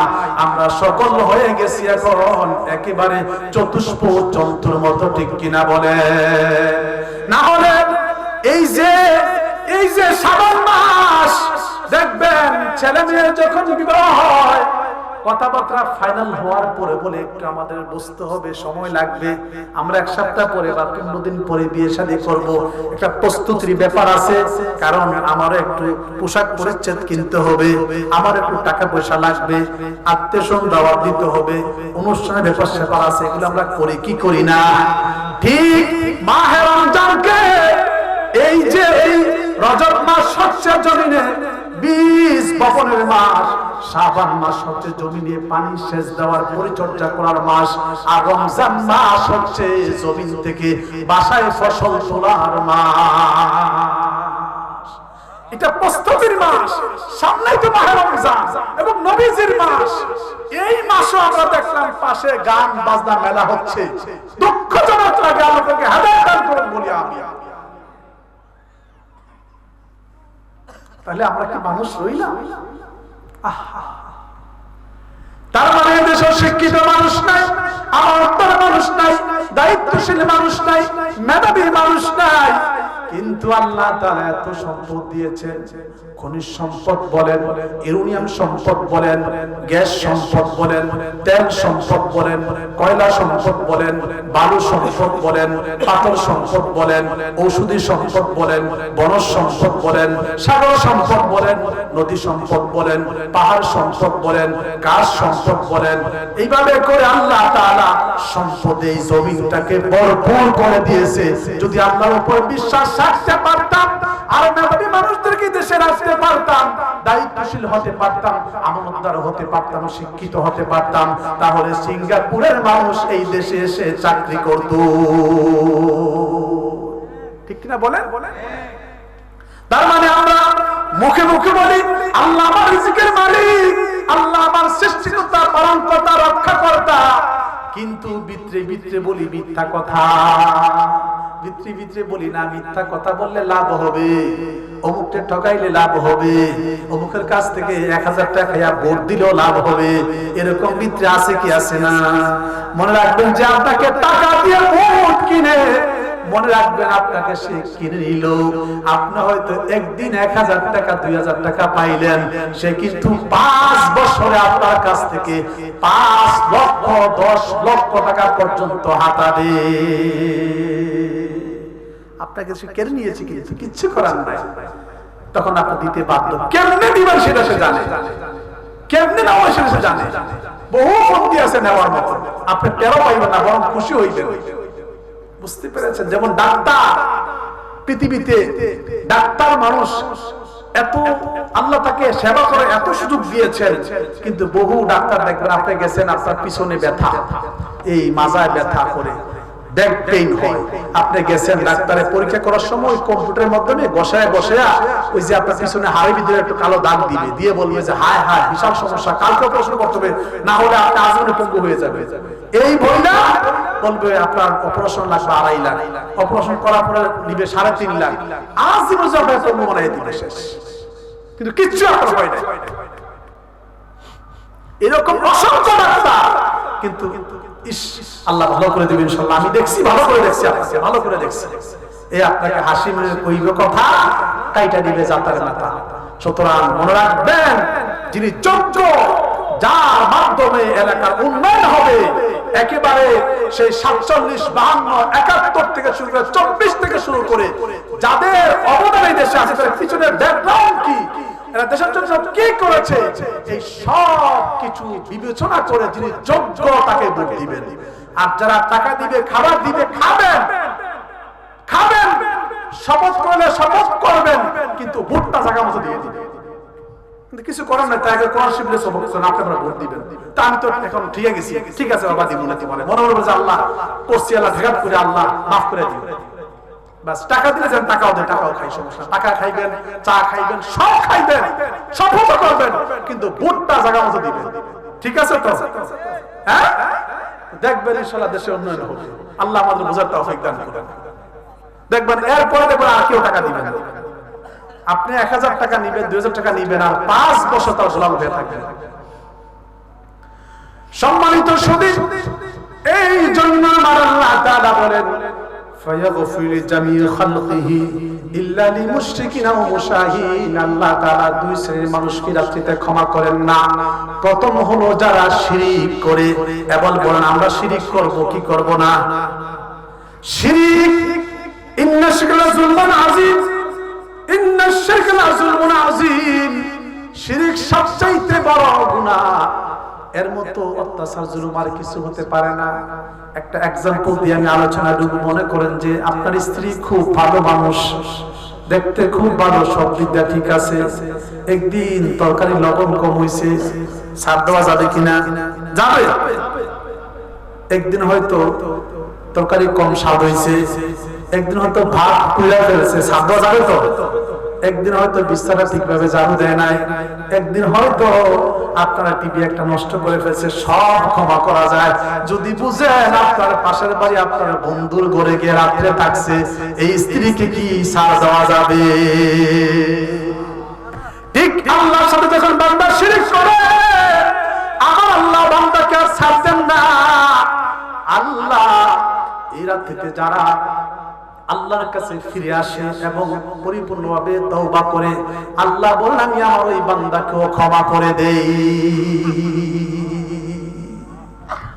দুই নম্বর আল্লাহ তাআলা বলেন ইল্লা লিল মুশরিকিন আও মুশাহিদ। মুশাহিদ এবং হাসাদ দুইটা শব্দ। হাসাদ মানে হিংসা করা, মুশাহিদ মানে হিংসা করা। এই হিংসার ভিতরে একটা পার্থক্য আছে। একটা হলো এই যে আমার পাশে হুজুর বসে আছে, আমার কেমন মনে লাগতেছে হুজুরটা আমার পাশে বসে আছে, সেই তো আমার সমতুল্য না। এই হুজুর এখানে আলোচনা করে কেমনে আইলো, আমার কাছে কেমন কেমন যেন কি লাগতেছে। অথবা আমার বন্ধুর ছেলে পরীক্ষায় ক্লাস পাইছে, আমার বন্ধুর ছেলে পাশের বাতিজা মেডিকেলে চান্স পাইছে, আরেকজন দারুন নাজাতে কামিলে ফার্স্ট ক্লাস পাইছে, অথবা আমার পাশের বাড়ির ছেলেটা সৌদি আরবে গিয়ে ভালো জব পাইছে, অথবা আমার পিছনের বাড়ির ছেলেটা আমেরিকা গিয়েছে, লন্ডন আমেরিকা গিয়েছে, কানাডা গিয়েছে, ফ্রান্স জার্মানি ইতালি গিয়েছে। সে আমার ভিতর খালি কেমনে গেল, কেমনে গেল, কি করে গেল, যাওয়ার তো কথা না। আমার ভিতরে শুধু খালি এখন খালি ঘুম নাই আর চিন্তা, কেমনে গেল, কেমনে গেল। নিশ্চয়ই আমার পাশের বাড়ির ছেলেটা চাকরি পাইছে, নিশ্চয়ই ঘুষ দিয়া চাকরি পাইছে, এই ছেলে তো চাকরি পাওয়ার যোগ্য না। এই কথাগুলি যার ভিতরে ঢুকে, ওই ব্যক্তিকে আল্লাহ তাআলা কখনো ক্ষমা করেন না। মনে রাখবেন জান্নাতি মানুষের সিম্পটম, জান্নাতি মানুষের সিম্পটম হলো জান্নাতি মানুষরা বিনয়ী হয়, ভদ্র হয়, সভ্য হয়, নম্র হয়। এই মানুষগুলি পরোপকারী হয়, মান সাধক হয়।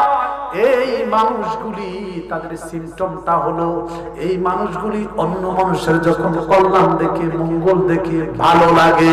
যেমন নিজের ছেলে যখন আমেরিকা যায়, নিজের ছেলে যখন মওলানা হাফিজি পাস করে, নিজের ছেলে যখন বাড়ি করে, নিজের কাছে যেমন লাগে অন্যের সন্তান করলো ঠিক তেমনই লাগে। জান্নাতি মানুষের সিম্পটমটা হলো যে আমার পাশের বাড়ির ছেলেটা ভালো করছে, বাড়ি করছে, পাশের বাড়ির ছেলেটা, ওই ছেলেটা ভালো একটা বংশে বিয়ে করছে, সে আনন্দ আমার। অর্থাৎ অন্যের ভালো দেখে যার ভিতর আনন্দের ঢেউ খেলে, ওই লোকটার জায়গা জান্নাতে। আর যার ভিতর এটা হবে না, তার জায়গা কোথায়? জাহান্নামে। কথাগুলো কি বুঝতেছেন আপনারা? সুতরাং হিংসা করে কোনো লাভ হবে না। মনে রাখবেন আমরা নিজের আসলে বুঝি না, এই জন্য ফার্সি ভাষায় সেরা সে আকাশকে নাদা নাদওয়া নাদা নাদকি নাদা নাদ, আকাশকে নাদা নাদওয়া নাদা নাদকি নাদা নাদ, দরম জাহলে মুরাক্কাব আবাদুদ দাহর বেমানা। এমন একটা সময় আমরা আসছি বুঝি না যে ওইটাও বুঝি না। মনে রাখবেন, আমি ভালো থাকার জন্য আমার আশেপাশে লোকগুলা ভালো হওয়া দরকার কিনা। মনে করুন আমি খুব শিক্ষিত বড় হুজুর, হ্যাঁ একেবারে আল্লাহ টাকা পয়সা দিচ্ছে, ঢাকা শহরে 20 তলা একটা বিল্ডিংও দিচ্ছে মাশাআল্লাহ, কিন্তু আমার পাশের বাড়ি যে আসে একটা চোর, একটা ডাকাত, একটা ছেসরা, একটা হয়তো মাস্তান, একটা হয়তো আপনার চরিত্রহীন, একটা হয়তো চরিত্রহীন, একটা বিভিন্ন রোগে আক্রান্ত। বলেন তো বিল্ডিং থেকে নিচে নামার পরে আমার সন্তান নিয়ে সুস্থ রূপে উঠতে পারবো? বলেন উঠতে পারবো? পারবো না। এই জন্য আল্লাহর নবী হাদিসে পাকের ভিতরে বলেছেন,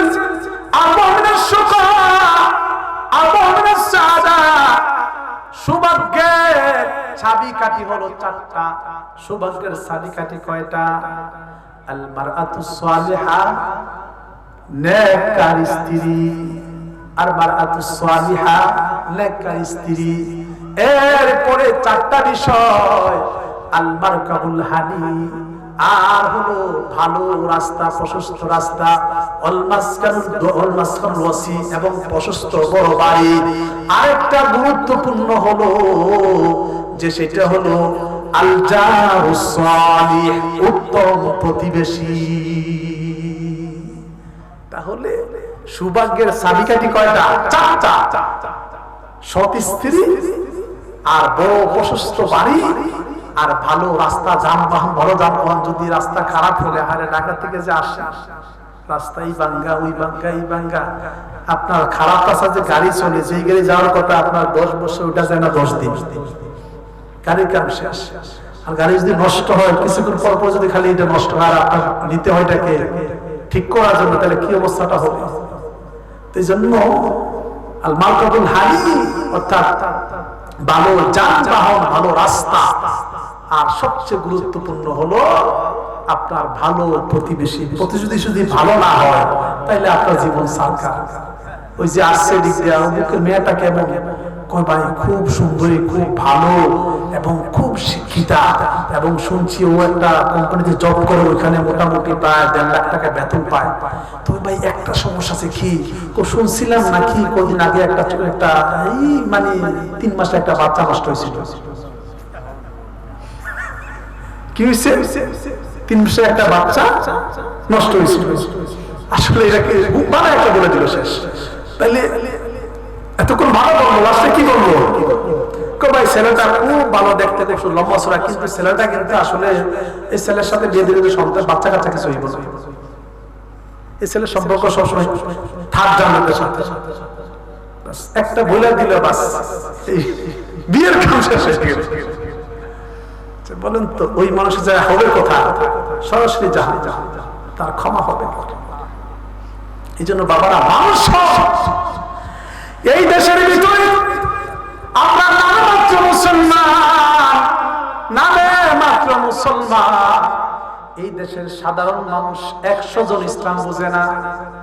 এই দেশের সাধারণ মানুষ 100 জন ইসলাম বোঝে না।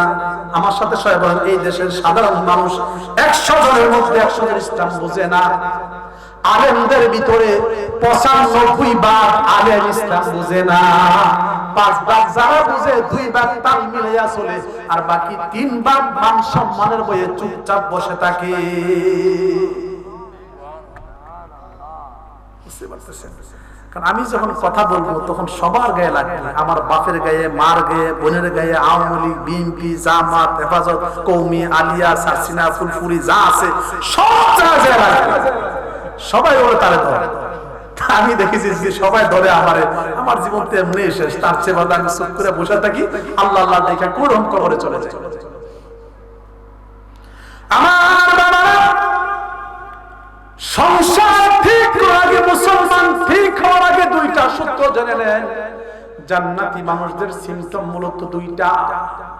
একটা হলো জান্নাতি মানুষ সবসময় বিনয়ী হয়, নম্র হয়, সভ্য হয়, ভদ্র হয়। জান্নাতি মানুষ নামাজে যখন দাঁড়ায় তখন দুনিয়ার কোনো খবর থাকে না। নামাজে যখন দাঁড়ায় দেখবেন সে খুব বিনয়ী হয়, মানুষের সাথে সে খারাপ ব্যবহার করে না। এটা জান্নাতি মানুষের প্রথম সিম্পটম। আর 2 নাম্বার সিম্পটম হলো জান্নাতি মানুষ অন্যের যখন ভালো দেখে, অন্যের যখন কল্যাণ দেখে, অন্যের যখন মঙ্গল দেখে, বা নিজে অন্যের ভালো কিছু করতে, সে হোক দুশমন, হোক বন্ধু, হোক শত্রু, হোক মুসলিম, হোক অমুসলিম, হোক পশু অথবা প্রাণী অথবা বিড়াল অথবা কুকুর, সৃষ্টি যে কোনো সৃষ্টির ভালো যখন দেখে তার নিজের ভিতরে আনন্দের ঢেউ খেলে যায়। এই 2 গুণ না থাকে তাহলে আজকে থেকে আপনি আস্তে আস্তে লেখে থাকেন জাহান্নামের দিয়ে একটু একটু আপনি আগাচ্ছেন। আর যদি আপনার থাকে তাহলে আলহামদুলিল্লাহ জান্নাতের দিকে আপনার কাছে আগাচ্ছেন, এটা লিখতে থাকেন প্রতিদিন। দ্বিতীয়ত হলো আমল। এই আমল মানুষকে জান্নাতে যাওয়ার জন্য সবচেয়ে বেশি সহযোগিতা করবে। আমি খুব সংক্ষেপে অত অল্প সময় কথা বলে আলোচনা আমি শেষ করব এই বিষয়টা নিয়ে, কারণ রাত 12:30 বেজে গেছে। আগামীকাল আবার শবে বরাতের রাত, সারা রাত জেগে জেগে আমাদের কি করতে হবে? আমাদেরকে অবশ্যই কি করতে হবে? আমল করতে হবে। কেননা হযরত আলী রাদিয়াল্লাহু তাআলা আনহু বলেন, ইদা কানাত লাইলাতুন নিসফি মিন শাবান, যখন তোমরা এই শাবান মাস যখন পাবা, শবে বরাত যখন পাবা, শাবান মাসের মধ্যবর্তী রাত যখন তোমরা পাবা, ফাকুমু লাইলাহা ওয়া সুমু নাহারাহা, তোমরা সারাত্র দাঁড়িয়ে দাঁড়িয়ে তোমরা তাসবিহ, তাহলিল, জিকির, আজকার, দান, সদকা, কোরআন তেলাওয়াত, এই সব কিছু তোমরা সবাই করতেই থাকবা সারা রাত ব্যাপী, হাত্তা মাতলাইল ফাজর, একেবারে ফজর পর্যন্ত। আর দিনের বেলা কুমু ওয়া সুমু নাহারাহা, আর দিনের বেলা তোমরা রোজা রাখতে থাকবা।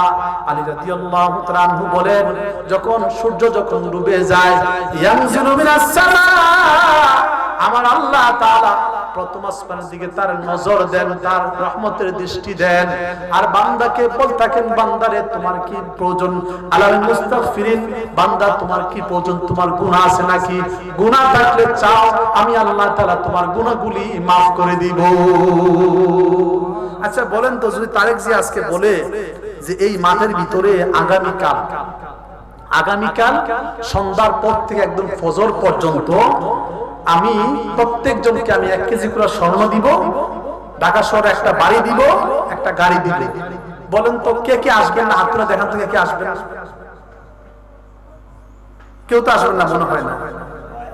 হ্যাঁ, সবার আগে তো আমি আসবো, বলে যায় যেহেতু প্রধান অতিথি আমি, প্রধান বক্তা আমি, তাই তো আমার আগে আসার কথা। আমি বলবো যে কাউরে ঢুকতে দিবেন না, আমি আইসা আগে ফিতা কাটবো, আগে এখানে বসবো আমি, আর আগে গাড়িটা প্রথম যে বাড়ি, প্রথম যে গাড়ি, প্রথম যে স্বর্ণের টুকরা 1 কেজি, এটা আমি আগে দেব। এরপরে আমার 500 জনকে দিব, তারপরে একটা বুদ্ধি করবো তখন আইসা কেমনে আগে নেওয়া যায়। ঠিক কিনা বলেন? হ্যাঁ ঠিক কিনা বলেন? আমার আল্লাহ বলেন, বান্দারে দুনিয়ার হায়াতটা তোমার জন্য হয়তো 40, 50, 20 বছরের জন্য রে বান্দা, হয়তো 100 বছরের জন্য, কিন্তু আমলে বরজখ যেটা, আলমে বরজখ যেটা, বাবা আমার মাধ্যমে আমরা সেই আলমে আরওয়াহ থেকে পৃথিবীতে আলমে দুনিয়া এসেছি, মৃত্যুর মাধ্যমে আলমে বরজখ যাবে, কবর দেশে যাব। সর্বশেষ যেই ব্যক্তি কবরে মৃত্যুবরণ করবে, ওই ব্যক্তি কমপক্ষে 40,000 বছর কবরে থাকতে হবে। খালি কবরে 40,000 বছর। এরপরে তো কিয়ামতের সময় কোটি কোটি বছর, হাসরের ময়দানে কোটি কোটি বিলিয়ন বছর। তারপরে এরপরে মানুষের হিসাব নিকাশ হওয়ার পরে এরপরে আলমে আখেরা, এই যে কেউ জান্নাতে কেউ জাহান্নামে, সেখানে কোটি কোটি বিলিয়ন বছর ওই জায়গায় আপনাকে থাকতে হবে রে ভাই। দুনিয়ার জন্য পাগল হয়ে যায়। আগামীকাল যে তারেক রহমান সাহেব বলেন যে এই যে আসল উত্তরগ্রাম আয়াতুল্লাহ বাড়ির এই ওয়াজের মাহফিলের মাঠের মধ্যে যে সবরাতের রাতে সন্ধ্যা থেকে মাগরিবের পর থেকে ফজর পর্যন্ত যারা যারা আসবে সবাইকে 1 কেজি স্বর্ণ, ঢাকা শহরে একটা বাড়ি আর একটা গাড়ি দেওয়া হবে। আমার মনে হয় সারা বাংলাদেশের কোনো মানুষ আর বাকি থাকবে না। আল্লাহ বলেন বান্দারে, বান্দা তুমি আমার কাছে কি চাও? বান্দা তুমি আমার কাছে চাও, যা লাগবে, অসুস্থ সুস্থ করে দিব, ব্যবসা নাই ব্যবসা দিয়ে দেব, চাকরি নাই চাকরি দেব, অর্থ নাই অর্থ দিব, ক্ষমা চাও ক্ষমা দিব, যা চাইবা আমি আল্লাহ তা দিব। যদি তুমি ক্ষমা পেয়ে যাও, রহমত পেয়ে যাও, মনে রাখবারে বান্দা তোমার এমন একটা জান্নাত দেওয়া হবে যেই জান্নাতটা কমপক্ষে 10টা পৃথিবীর থেকে আরো বড় হবে। এবং জান্নাতে এমন জায়গা যেখানে খালি সুখ আর সুখ। আপনি কল্পনা করবেন সামনে হাজির, কল্পনা করলে কি সামনে হাজির, কিন্তু দুনিয়ার জন্য পাগল হয়ে গেছে, কবরের খবর নেও নাই। আমার আল্লাহ তাআলা আল্লাহকুমুত তাকাসুর হাত্তা যুরতুমুল মাকাবির। বান্দারে দুনিয়ার প্রাচুর্য, দুনিয়ার মোহ মায়া, ছেলে মেয়ে, বাড়ি গাড়ি, ব্যবসা বাণিজ্যর মোহে পড়ে, এই সম্পদের প্রাচুর্যের প্রতিযোগিতার ভিতরে পড়ে তুমি আল্লাহ থেকে, দিন থেকে, কোরআন থেকে তুমি দূরে সরে চলে গিয়েছো। বান্দারে হাত্তা যুরতুমুল মাকাবির, তুই বলো যে এই বিদেশ গেছি, বিদেশ গিয়ে এই দাড়ি টুপি রাইখে একেবারে আমি একদম পাক্কা মুসল্লি হয়ে যাব। ঠিক আছে, এই বাড়িটা করে দেখবেন আমি একদম 5 ওয়াক্ত নামাজ পড়বো। ঠিক আছে, বিয়া পরেই দেখবেন আমি 5 ওয়াক্ত নামাজ পড়ে ফেলবো, আমি আর সুদ খাবো না। বিয়ে করার পরে আমি আর গান বাজনা মেয়েদের আসরে যাব না। এরকম করতে থাকো আর সমাজে থাকে। আল্লাহ বলেন বান্দারে এরকম করতে করতে একদিন হাত্তা যুরতুমুল মাকাবির, হঠাৎ করে তুমি একদিন কবর দেশে চলে যাবা। قل إن الموت الذي تفرون منه فإنه ملاقيكم। মরণ থেকে যাবাই পারো, পরাণ তোমায় লইবে গিরি। যদিও সুদূর আকাশ পরে পালাও শয়তান লাগিয়ে সিঁড়ি। পৃথিবীতে আসো, আসার সিরিয়াল আছে, যাওয়ার কোনো সিরিয়াল নাই। মৃত্যু তোমাকে ধরবে, মৃত্যুবরণ তোমাকে করতে হবে। কিন্তু মৃত্যুর যে কঠিন শাস্তি হবে জানেন জানি, মানুষের যে রূহ আত্মাটা মানুষের পুরো শরীরে থাকে, আজরাইল আলাইহিস সালাম রূহ যখন কবর করে মানুষের দুইটা বিদ্যাঙ্গুল থেকে চিপে চিপে মানুষের রূহটাকে যখন বের করে, তাফসীর কারগণ বলেছেন যে এত কষ্ট পায় জীবন্ত একটা মানুষের শরীর থেকে যদি চামড়া ছিঁড়ে ছিঁড়ে লবণ আর মরিচ লাগিয়ে দেওয়া হয়, যেই পরিমাণ কষ্ট পায় তার চাইতে 1000 কোটি গুণ কষ্ট হয় একজন বেআমলদারের সেই মৃত্যুতে। বুঝি না আমরা, এত কষ্ট হয়, কিন্তু কার জন্য করতেছি আমি? আমার বলতে আমার কে আছে? আমার ছেলে মেয়ে, বাড়ি গাড়ি, ব্যবসা বাড়ি, চাকরি বাকরি। এই যে আজকে বেগম যে চলে গেছে, সাথে কে গেছে বলেন তো? বিএনপির কজন লোক কবরে গেছে? হ্যাঁ, আমাদের এখানে কাদের আব্বা আম্মা নাই? হাত তুলুন দেখি একটু। আল্লাহ, হাত না মানা। কাদের দাদা এবং দাদি নাই? হাত না তো দেখি একটু, হাত না মানা। এরপরে পর্দাদা কাদের নাই? একটু হাত তুলুন দেখি। পর্দাদা মানে দাদার দাদা কেউই নাই। আচ্ছা বলেন তো, এই মানুষগুলো কবরে আমরা কয়দিন গিয়ে জিয়ারত করতে গেছি বলেন তো? নাম জানি কয়জনের, সেটা তো বলতে পারবেন। মানে কার জন্য করছি আমরা? চিন্তা করেন তো, আমরা কেন বুদ্ধিমান হচ্ছি না? আমরা কাদের জন্য করছি? আমাদের আপন তো কেউ নাই। মনে রাখবেন, এই পৃথিবীতে সবার আমি প্রয়োজন, সবার আমি সবার প্রয়োজন। আমার প্রয়োজন কেউ নাই, নাই নাই নাই। শুধু আছে তোমার ঈমান আর আমল। ঈমান আমল যদি ভালো হয়, মৃত্যু তোমার একেবারে যেরকম সন্তানটা মায়ের দুধ খেয়ে খেয়ে ঘুমিয়ে যায়, তোমার মৃত্যুটা ওইরকম ভাবে হবে। কবরে তোমার শান্তি, হাসরে তোমার শান্তি, আল্লাহ তোমাকে দিবেন বিশাল জান্নাত। আর যদি তোমার আমলটা ভালো না হয়, মৃত্যু তোমার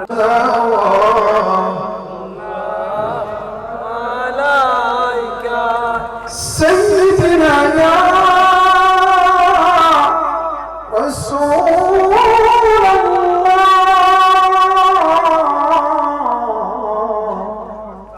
ويا حبيب الله يا قامر مولا أمجد अपनी সকলে अपनी जे तौराने वाले क़यामे देखी कतरे ओगो देखी बुझे आशानयने या नबी सलाम या रसूल या हबीब सलाम अलैका सलावत दरूदी ओगो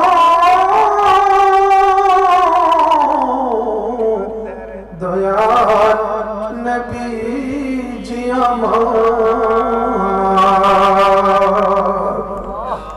मरले हईब एका ओगो खबरे থাকিব একা হাসরে উঠিব একা হাসরে উঠিব একা নবী তখন পাই যেন আপনার দেখা ইয়া নবী ইয়া রাসূল সালাম আলাইকা ইয়া হাবিব সালাম আলাইকা সালাম আলাইকা ইয়া রাসূলুল্লাহ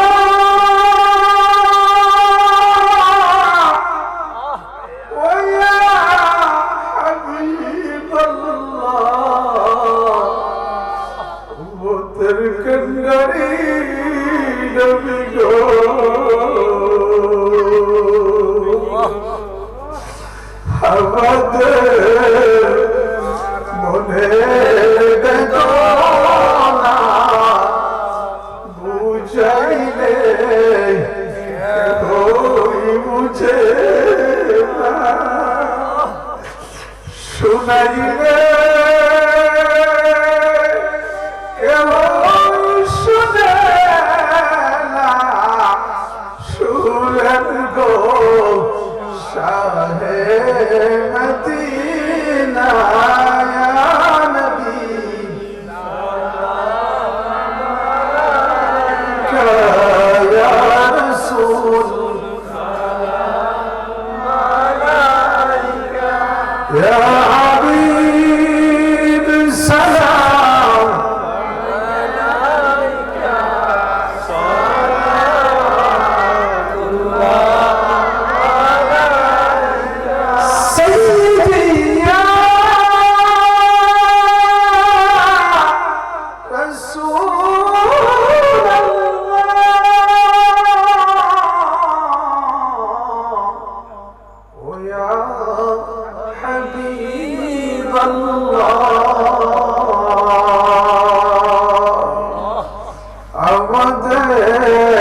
আপনাকে শিওরে থাকবে না যন্ত্রণা, থাকবে না মরণ যন্ত্রণা, এইটুকুই ওরের বাসনা। ইয়া নবী সালাম আলাইকা, ইয়া রাসূল সালাম আলাইকা, ইয়া হাবিব সালাম আলাইকা, সালাম